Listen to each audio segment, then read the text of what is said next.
Officiellement mis en place depuis le vendredi 20 mai 2022, le nouveau gouvernement d'Elisabeth Borne, nommé Première ministre quelques jours plus tôt par Emmanuel Macron, est déjà dans la tourmente.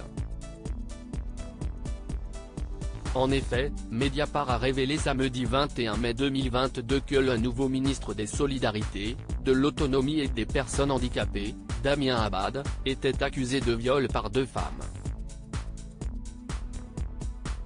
L'ancien chef des députés LR de l'Assemblée nationale fut notamment visé par une plainte pour des faits qui se seraient produits en 2011, mais qui fut classée sans suite en 2017.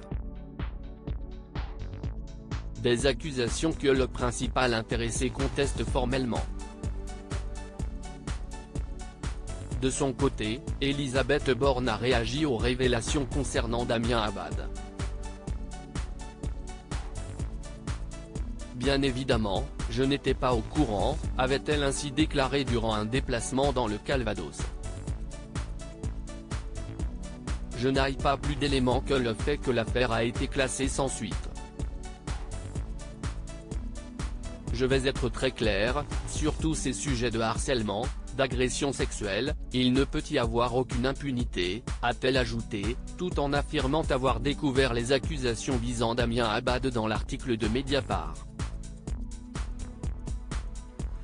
Cependant, une enquête publiée par France Info mardi 24 juin 2022 semble indiquer le contraire. En effet, la journaliste Marine Turki, à l'origine des révélations sur Damien Abad dans Mediapart, assure avoir contacté par téléphone le service de presse de Matignon vendredi 20 mai 2022. Elle a également envoyé plusieurs mails, qui auraient été lues par l'entourage de la première ministre. Affaire Damien Abad, un mail d'alerte ignoré par les cadres de l'REM. Outre les mails des Marine Turki, l'Observatoire des violences sexistes et sexuelles en politique affirme avoir envoyé un signalement par mail sur Damien Abad dès le lundi 16 mai 2022. Cofondatrice de cette structure, Fiona Texer précise que ce mail a été envoyé à Stanislas Guerini, délégué général de La République En Marche, qui fait désormais partie du gouvernement, Christophe Castaner, président du groupe LREM à l'Assemblée nationale, et Bérangère Couillard, députée macroniste de Gironde.